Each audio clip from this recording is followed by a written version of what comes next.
Everyone welcome back to the channel. तो जो आज का वीडियो है वो दो सेक्शंस में डिवाइडेड है। पहला सेक्शन है जहाँ पे हम डिस्कस करेंगे निफ्टी के बारे में कि निफ्टी को आज किस तरह से हमने ट्रेड किया और कल हम किस तरह से निफ्टी को ट्रेड कर सकते हैं। और दूसरा जो सेक्शन है वो है स्विंग ट्रेडिंग का सेक्शन, जहाँ हम डिस्कस करेंगे कि कौन से स्टॉक आज मैंने सेल किए, कौन से अभी करंटली स्टॉक्स के परफॉर्मेंस किस तरह है, और आगे जाके पोर्टफोलियो का भी एनालिसिस हम करेंगे। और मैं ये भी बताऊंगा कि कौन से स्टॉक में करंट अपने वॉच लिस्ट पे रखा हूँ और कौन से स्टॉक पे बाई करने वाला हूँ कल के लिए। तो आइए आगे बढ़ते हैं इस वीडियो में। तो अगर आप आज का मोमेंट देखो निफ्टी का, तो आज बहुत ही अच्छा मूव था ट्रेडर्स के लिए। Even though for swing trading और इन्वेस्टिंग यहाँ पे मूवमेंट उतना अच्छा नहीं था, लेकिन अगर आप देखो आज बहुत ही अच्छा मूवमेंट था। अगर आप एक ट्रेडर हो और एक्सपायरी पे आपको इतना अच्छा मूव मिला तो ये बहुत ही अच्छी अपॉर्चुनिटी होती है।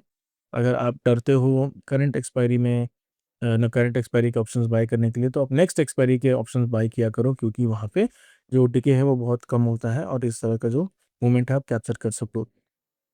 हमने एक्सपेक्ट किया था मार्केट यहाँ से ऊपर जाएगा। मैंने सोचा था कि आज मार्केट अगर 24,100 के ऊपर निकलेगा तो यहाँ पे एक बाई का सिनेरियो होगा, लेकिन यहाँ पे मार्केट स्टार्टिंग से ही नेगेटिव था और बहुत एग्रेसिवली यहाँ पे मार्केट में एक सेलिंग आई।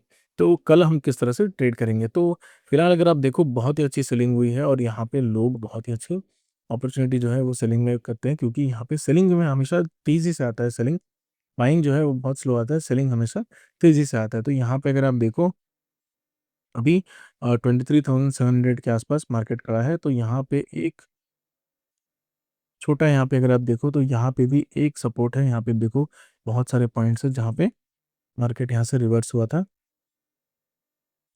ये देखो यहाँ पे बहुत सारे पॉइंट्स हैं जहाँ मार्केट रिवर्स हुआ था, तो इसके बाद ये नीचे गिरा था और उसके बाद ये एक रेजिस्टेंस की तरह भी काम किया था। तो इस एरिया से हो सकता है कि मार्केट में छोटा सा बाउंस हमें देखने को मिले, बट जिस तरह का सेलिंग आज हमें देखने को मिला है तो यहाँ पे एग्रेसिवली यहाँ पे बाई मत करिएगा, क्योंकि ये ऐसा नहीं होगा कि immediately with in one day यहाँ पे रिवर्स हो जाए। बहुत ही एक्सट्रीम केस अगर कुछ होगा, बहुत ही पॉजिटिव अगर कुछ न्यूज़ आएगा तब यहाँ पे होगा, वरना होगा क्या कि मार्केट में अगर आप डेली चार्ट पे देखो तो यहाँ पे एक छोटा सा कैंडल इस जगह में ग्रीन कैंडल ये बना सकता है, बस उससे ज़्यादा मुझे नहीं लगता यहाँ पे कुछ होने वाला है। यहाँ पे एक छोटा कैंडल बना सकता है, हो सकता है इसको ब्रेक करके इस तरह का भी एक कैंडल बना दे कल के दिन। तो अभी फिलहाल हम बाइंग का सिनेरियो नहीं रखेंगे। अगर आप देखो कल हम तीन ही कल थोड़ा नेगेटिव या कॉशियस होकर हम ट्रेड करेंगे।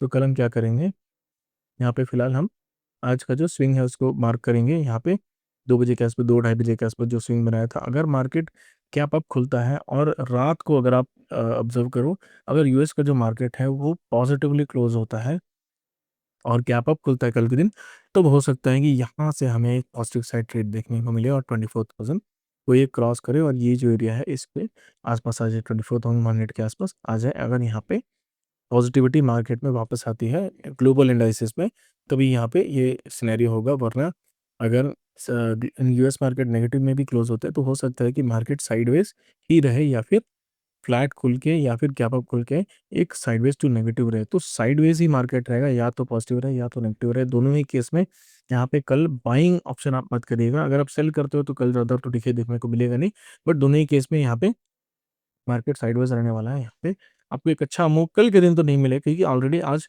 बहुत ट्रेंडिंग हो चुका है। तो हो सकता है 1-2 दिन मार्केट साइडवेज रहे और उसके बाद हमें एक अच्छा ट्रेड देखने को मिले। तो कल का जो प्लान है वो बहुत सिंपल है। कल अगर मार्केट यूएस मार्केट अगर एक पॉजिटिव में क्लोज होता है और गैप अप खुलता है, तब हमें यहाँ पे पॉजिटिव ट्रेड देखने को मिलेगा।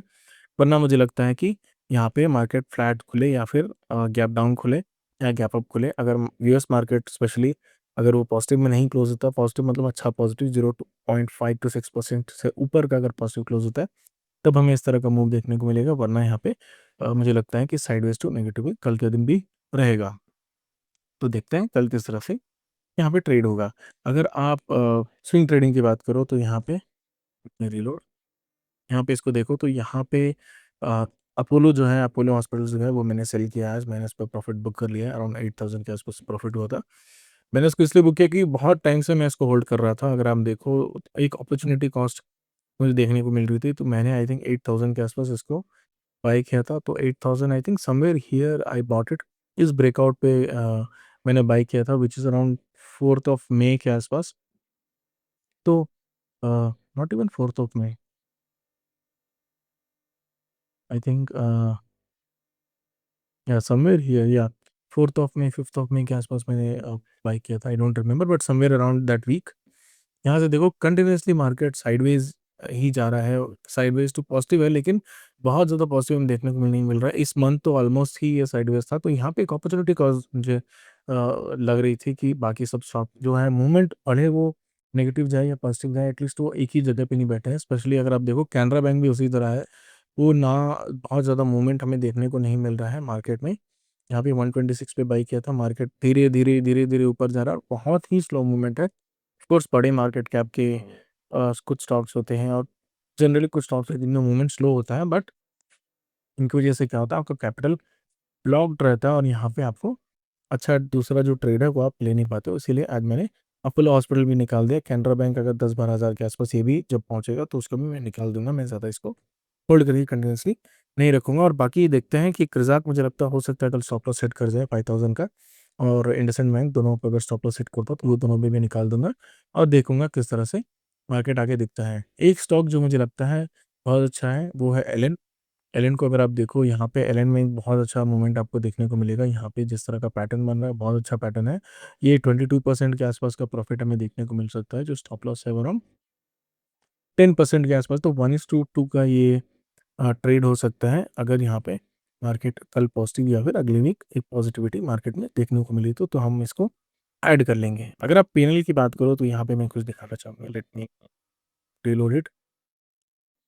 Current financial year and it is equity.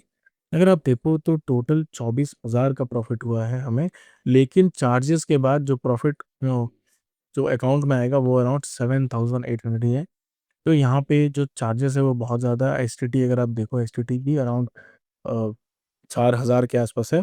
और यहाँ पे जो 10,000 क्रेडिट है वो इसलिए है क्योंकि यहाँ पे हम अपने पोर्टफोलियो में देखा होगा मैं एमटीएफ पोजीशंस लेता हूँ।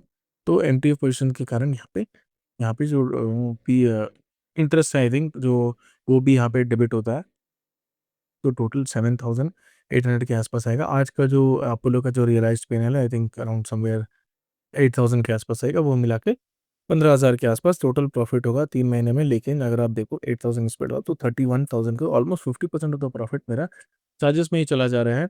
ये एक कंसर्निंग प्रॉब्लम है। अगर धीरे-धीरे करके मैं ज़्यादा प्रॉफिट नहीं निकाल पाता हूँ या फिर जल्दी प्रॉफिट नहीं निकालता हूँ, तो ये एक इश्यू होता है। इसीलिए मैंने अपोलो सेल किया कि जब आप मार्जिन ट्रेड करते हो, सॉरी एमटीएफ ट्रेड करते हो, तो आपको जल्दी चाहिए होता है प्रॉफिट या लॉस जो भी हो जल्दी हो, क्योंकि आपको इंटरेस्ट लगता है जितना भी आपने मार्जिन एडिशनल लिया हो। तो अभी फ़िलहाल देखो, तो कल के दिन हम देखेंगे अगर एलन एक अच्छे पॉइंट पे दिखता है, पहले हम ये देखेंगे कि हमारा स्टॉप लॉस कौन-सा हिट होता है।